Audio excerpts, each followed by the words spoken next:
We have one little secret that we'd like to share with you, and that is if you pay off your home early, it is going to destroy your finances. My name is Carmen. And I'm Darius. Now let me preface when I say that, okay? Let me pump my brakes because I know that that was a bold statement that I just made. What I want to make sure that you understand from this video that we're going to be, this topic that we're going to talk about is if you utilize your hard-earned cash and pay your mortgage down or above and beyond every single month, we're talking about that specifically is going to destroy your finances.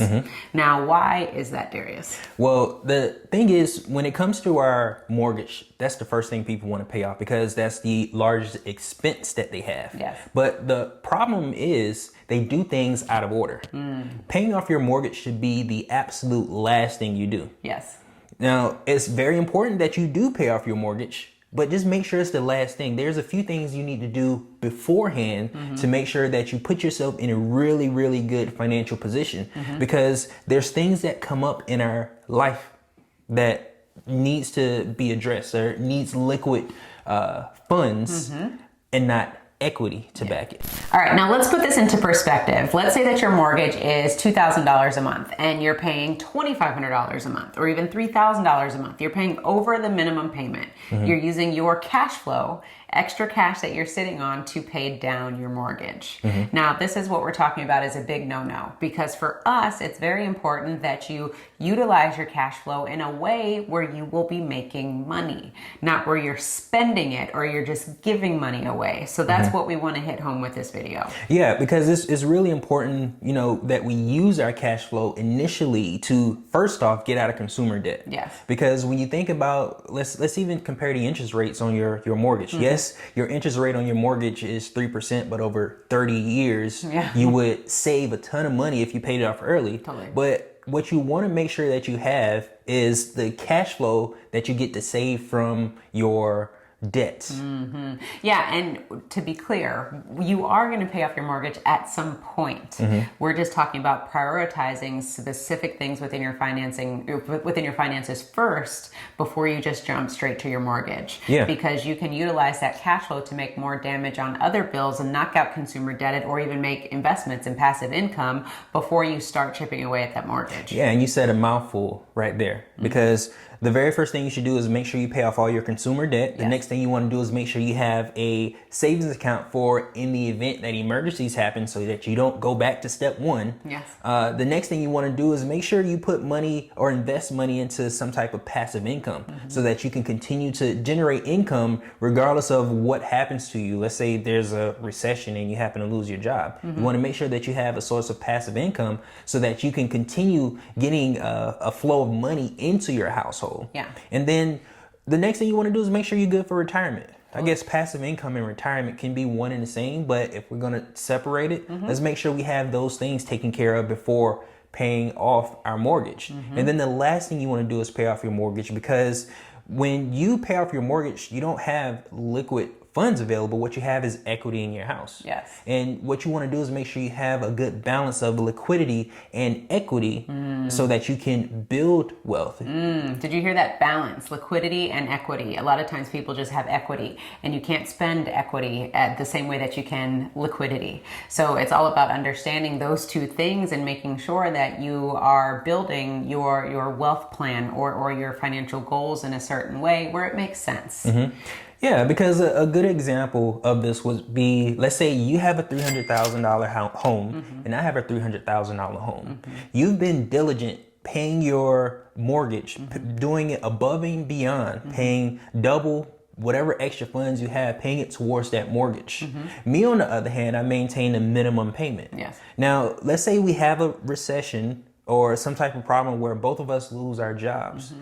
Put yourself in the bank's position. What do you think they would do in this case? Because both of us stopped making our payments. But when it comes to the fact that you have more equity in your home, they're going to come after you first because you have more equity than I do. The value. Yeah, the value. Because let's say you only owe $25,000 on that home. Yeah. Me, on the other hand, a $300,000 home, I still owe $250,000. So you're still on the books. Yeah, I'm still on the books. So it would be more difficult for the banks to get that, to recoup those funds. Totally. So My home is essentially a wash, whereas yours is not. Right, because they can sell your house for $150,000 yeah. and make it back immediately and still have $125,000 that they just made for it. Because at the end of the day, it's about the bottom line. Totally. Right? Yeah. It's about the bottom line. It'd be harder for them to sell my house for $150,000 when I still owe $250,000 in that $300,000 house. Yeah, they're not going to make the money back. Yeah. So good perspective. That's something that we want to make sure that clicks when you understand that process. The other thing too is just in the simplest form that we can break it down. If you are working, 40, 80 hours, 100 hours a week, whatever it is, we're all working very hard these days. And all the money that you earn, that income that you earn, you're splitting it up, you're paying your bills however you see fit, and you're literally taking an excess amount of money and throwing it at your mortgage. You've literally just given your money away. Now, you may say, hey, Carmen and Darius, I'm saving on interest because I'm paying my house down more aggressively. And yes, we do agree with you. But what we're trying to get you to see is the fact that you're giving money away, trying to pay your house down faster, when you could literally be taking that extra $500,000 and turn it into cash flow, turn it into an asset instead of a liability. Because right now, any overage that you pay on any bill is a liability because it's money that's coming out of your pocket. Whereas we want you to reverse it and figure out how you can make your money, your hard-earned money, an asset to you, which is where money will be coming back to you. Yeah, now here's a good idea. If you do want to pay your mortgage off early, don't put it on the mortgage. Put it in a separate account specifically for your mortgage. And when you have enough funds, when you have enough funds, then pay it off completely. Because that's how you keep yourself liquid in the event of emergency. But it also puts you in a position where once that money is saved up, you can just pay your house off like immediately. Great point. I love that. So let's play with that example a little bit. So you could totally take your money, put it off in a separate savings account. If you're paying an extra $500 on your mortgage, put it in that savings account and don't give it to the bank. Yeah. Why? To continue to harp on this is, say an investment opportunity comes up and you have the ability to put money away so that you can earn some sort of return. Where are you going to get those funds from? Well, your mortgage fund. Whereas before, where would you get that money from? You may not have that liquid cash available because you're constantly trying to chip away at your house. Yeah. Now, what do is you take that mortgage fund that we've just created in this separate account, and now you invest, and whatever return you get, like Darius said, pay your mortgage off. We're not telling you not to do it. We're just saying you need to be more strategic in the way that you do it. And we want you to be smarter with your money as opposed to just giving it away to the banks every month. Right. Because let's say we put the house first and we have some type of financial hardship. It's hard to get access to that equity because in order to get a loan from anybody, you have to show that you have money. And if you don't have it, that money is just stuck in that house. Did you guys hear that? I can't tell you how many people all the time are like, oh, I have equity. We're like, okay, all right, try to touch that equity. See what happens. Yeah. And not saying that you can't, but it is difficult. It's getting more and more difficult these days. Yeah, absolutely. Because the banks need to protect their funds. And if we are in a position to where we're creating our own bank, we need to put ourselves in the same shoes. What would the banks do? What WWBD? What would the banks do?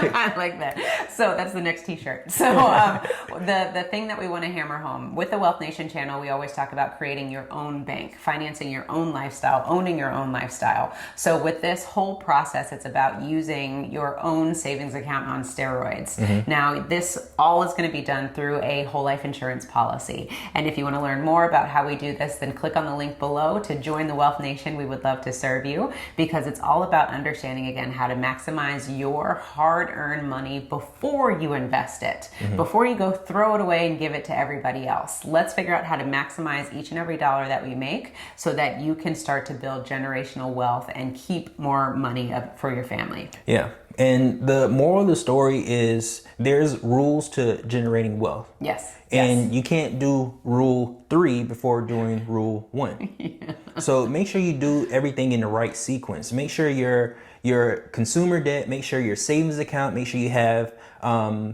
funds available for in the event something happens. You have 6 to 12 months available for you to fall back on. Make sure you have your passive income and your retirement taken care of, and then go for the equity in your home. Yeah. And I hope you all are hearing us loud and clear, because with everything that's going on in our economy, it's up and down, round and round, and people are losing their jobs left and right. They're losing their hard-earned savings, they're losing their investments, whatever it is. This is all about the line of defense. We're talking about creating a secure line of defense where you can put your capital away so that you can leverage that capital to make investments, to create cash flows, to protect your butts, so that if the economy is up and down, you have funding available and you aren't just spent, right? Because how many people lost their jobs, with the economy, with things going on, and now they have no liquid cash to back themselves up on, and they're strapped. And in the potential of losing their home and losing everything. Yeah, and also when the economy is up and down, there's also opportunities there. And we want to be able to take advantage of those opportunities without having to, stand in, go to a bank or some third party financial institution to ask for a loan, because they're not giving loans when people are strapped for cash. They only give loans when people have money. Contrary to, that's opposite to what we think. Yeah. So with the whole process of us stating very boldly that if you pay your mortgage off, it's going to ruin your finances, it's because you're probably doing it out of sequence. And these are things that we want to make sure that you understand, because it sounds sexy, it sounds amazing to say, oh, my house is free and clear, I own my house free and clear. But first and foremost, we want to make sure that you do it in the right order. Make sure that you are paying yourself first. Make sure you are paying yourself first. If you are paying the mortgage first, then you need to take those extra funds and put it away for yourself. The next thing is you want to make sure that you are establishing some sort of cash flow on hand, so that you can bring money back to your household as opposed to moving it away. And we are saying at some point you are going to pay off your mortgage, but you just need to make sure that you have your sequences in order so that when you pay off your mortgage, it makes financial sense. Right. So for some of the investors out there who have like a 15-year mortgage and they pay it off in 8 years, a lot of people that pay their houses off that we work with that pay it off in 8 years, that's like their second mortgage. Yeah. So investors, that's a little different because they're buying these houses with different intent. Yeah, because the perspective is that you are giving the bank as few dollars as possible, right? As few dollars as possible, meaning your minimum payments. You're giving away the minimum payment and nothing else, because you want all the rest of those funds to be out working for you, doing something. And it's not doing anything for you if you're signing the check away and giving it back to the bank every month. There you go.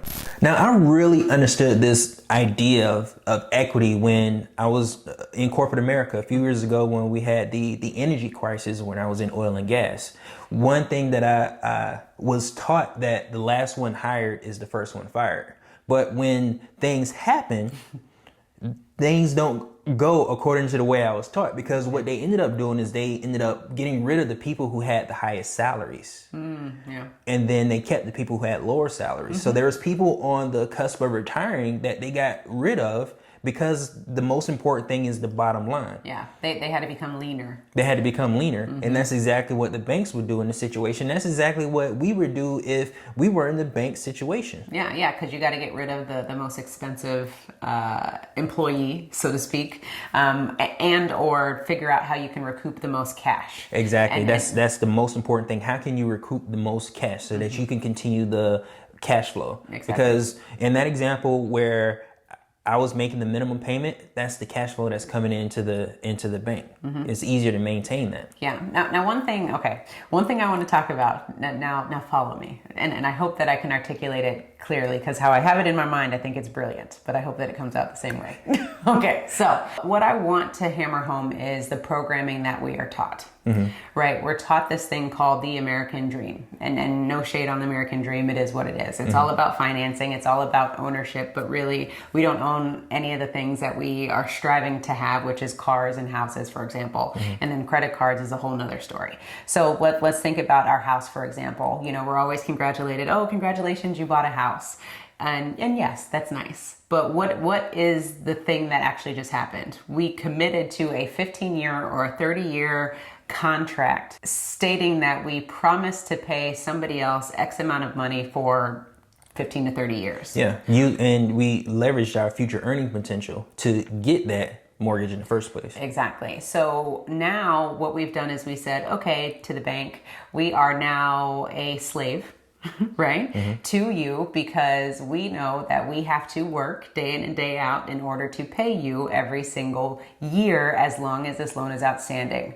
Now, in addition to that, if for whatever reason we miss a month, you are going to come knock on our door and make threats because of this obligation that we stated that we were going to be a part of. Yeah, you miss one payment, you just get a letter. But if you miss a few, 3 to 6, you miss a few, then you're going to get a pink letter on the outside of your door. Yeah, and again, I'm not knocking on homeowners, right? I'm not knocking on this. I just want to make sure that we understand exactly what we are getting into.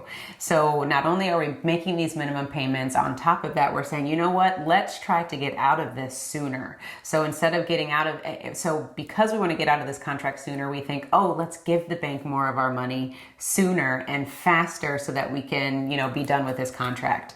But what does this really do? This puts us behind the 8 ball, because we're giving away all of our cash flow faster and at a much faster rate than what we would do traditionally. And that's putting us at a disadvantage, because all of our cash flow that we could be using to further our financial goals, create financial freedom, is now for naught, because we're giving it all the way back to the bank. Yeah. Now, one thing that I also want to say is, let's say we do pay our house off, that's the first thing we do, and we lose our job or our means of income, we can still lose our house if we can't afford to pay the taxes. Exactly. Or the HOA fees. Or the HOA fees, yeah.